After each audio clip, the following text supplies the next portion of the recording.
Assalamualaikum warahmatullahi wabarakatuh. Sebelumnya terima kasih kepada Ibu yang telah mengizinkan kami untuk mempresentasikan hasil diskusi kami pada hari ini. Sebelum memulai presentasi, alangkah lebih dulunya kami memperkenalkan diri.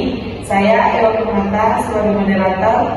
Saya Lalu Sindika Nasinamo. Saya Mustia Topi. Baiklah, langsung saja kami memasuki materi kami yang berjudul Analisis aplikasi MP Healthcare dalam konteks sistem informasi kesehatan di Indonesia. Nah, aplikasi MP Healthcare ini merupakan solusi digital bagi layanan kesehatan yang ada di Indonesia. Aplikasi ini dirancang untuk mempermudah layanan kesehatan bagi masyarakat. Melalui aplikasi ini, masyarakat bisa dengan mudah mengakses informasi kesehatan seperti konsultasi online dan bisa membantu kondisi kesehatan secara lebih efektif. Selanjutnya akan dibacakan oleh teman saya. Iya.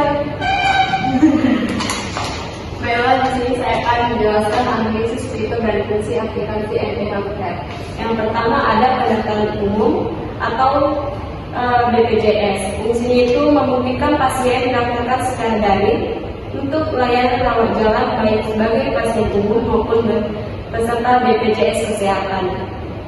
Manfaatnya mengurangi waktu tunggu dan antrian di fasilitas kesehatan. Kedua adalah pendaftaran telemedicine. Fungsinya menyediakan layanan konsultasi medis jarak jauh melalui aplikasi. Manfaatnya menyediakan atau memudahkan pasien yang tidak dapat hadir langsung ke fasilitas kesehatan untuk tetap mendapatkan layanan medis. Ketiga ada informasi gawat darurat. Fungsinya menampilkan data rumah sakit atau klinik terdekat dalam situasi darurat. Manfaatnya mempercepat akses pasien ke layanan darurat terdekat. Keempat ada keluhan pelayanan dan permintaan informasi atau bisa disebut dengan chat. Fungsinya itu fitur chat ini untuk menyampaikan keluhan atau permintaan informasi terkait layanan. Terus ada manfaat meningkatkan komunikasi antara pasien dan penyedia layanan kesehatan. Kelima ada surat kontrol pasca rawat inap dan rawat jalan. Fungsinya menyediakan fitur untuk mengelola surat kontrol setelah perawatan. Manfaatnya memudahkan pasien dalam menjadwalkan dan mengingat kontrol lanjutan. Keenam ada daftar surat kontrol. Fungsinya itu menampilkan daftar surat kontrol yang dimiliki pasien. Manfaatnya memberikan informasi terorganisir mengenai jadwal kontrol pasien. Terus ketujuh ada fitur rating. Fungsinya itu memungkinkan pasien memberikan penilaian terhadap layanan yang diterima. Manfaatnya membantu penyedia layanan dalam meningkatkan kualitas pelayanan berdasarkan umpan balik pasien. Terus ada yang dinamakan registrasi pasien baru atau non-JKN. Fungsinya mendukung pendaftaran pasien baru yang tidak terdaftar dalam program jaminan kesehatan nasional atau non-JKN. Manfaatnya memperluas akses pendaftaran bagi semua kalangan pasien. Terus ada MP Priority. Fungsinya memberikan prioritas tertentu bagi pasien dan layanan. Manfaatnya meningkatkan kenyamanan dan efisiensi bagi pasien yang membutuhkan layanan prioritas.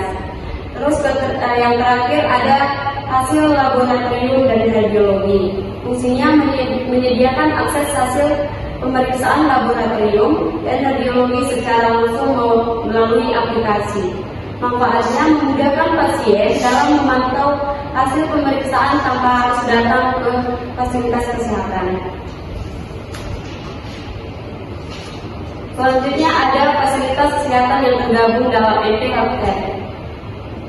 Yang pertama itu ada Rumah Sakit Mitra Plumbon, terus ada Rumah Sakit Mitra Plumbon Indramayu, Rumah Sakit Mitra Plumbon Majalengka, Rumah Sakit Cibitung Medika, Klinik Mitra Karanggetas, Klinik Pratama Sehat Sentosa, Klinik Pratama Mitra Perapatan, dan Klinik Sehati.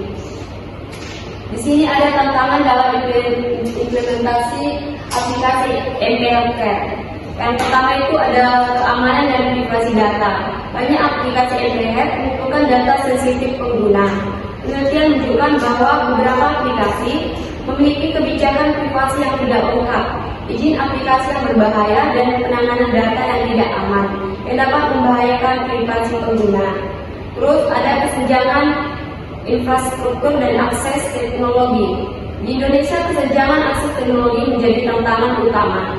Beberapa wilayah masih memiliki keterbatasan dalam akses perangkat koneksi internet yang lambat dan kurangnya sistem penunjang digital yang menghambat optimalisasi penggunaan aplikasi MPR. Terus ada tingkat literasi digital yang rendah. Literasi digital masyarakat yang rendah menjadi hambatan dalam adopsi teknologi internet. Kurangnya pemahaman dan keterampilan dalam menggunakan teknologi dapat mengurangi efektivitas aplikasi MPR dalam meningkatkan kesehatan masyarakat. Terus ada keterbatasan regulasi dan standarisasi. Kurangnya regulasi yang jelas, standarisasi dalam pengembangan dan penggunaan aplikasi MPR dapat menyebabkan variasi kualitas aplikasi sehingga mempengaruhi efektivitas dan keamanan penggunanya. Terus terakhir ada keterlibatan pengguna yang tidak optimal. Tanpa keterlibatan aktif dan pengguna aplikasi MPR mungkin tidak efektif. Faktor seperti desain aplikasi yang tidak menarik, kekurangan dukungan dari tenaga medis, dan motivasi pengguna yang rendah dapat mengurangi manfaat aplikasi tersebut. Selanjutnya akan dijelaskan oleh rekan saya.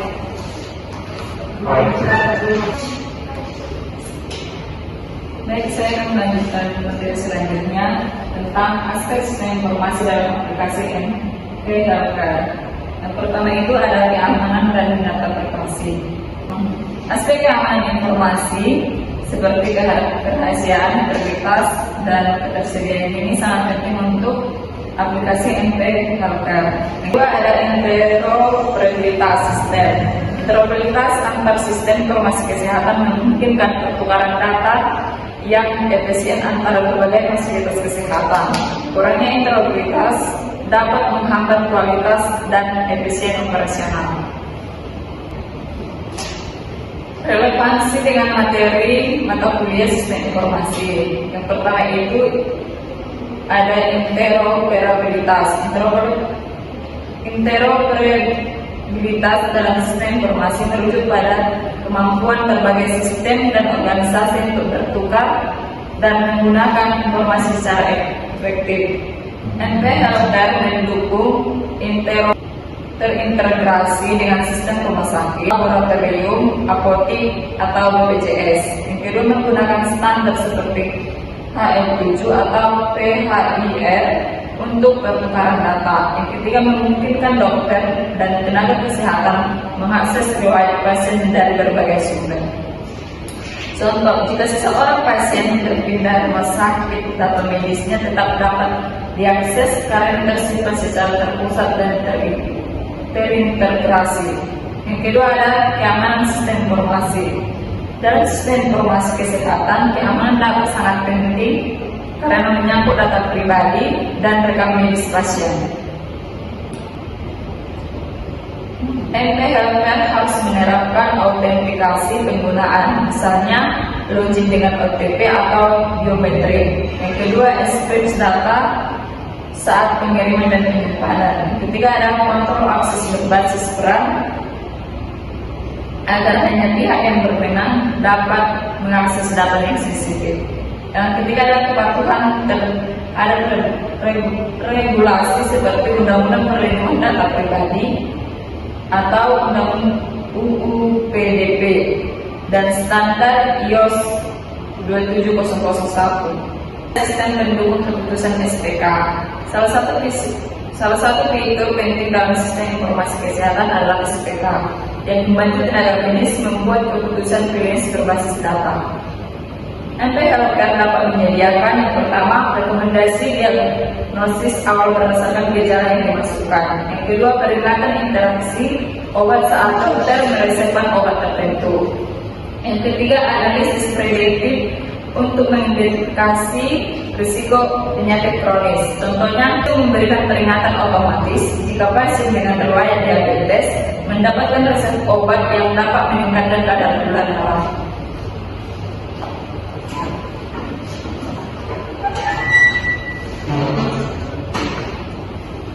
Kesimpulan dari aplikasi ini merupakan langkah inovatif menuju digitalisasi layanan kesehatan di Indonesia.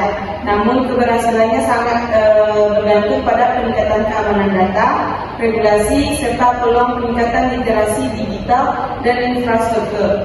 Baiklah, sekian hasil presentasi kami hari ini. Assalamualaikum warahmatullahi wabarakatuh. Selamat pagi.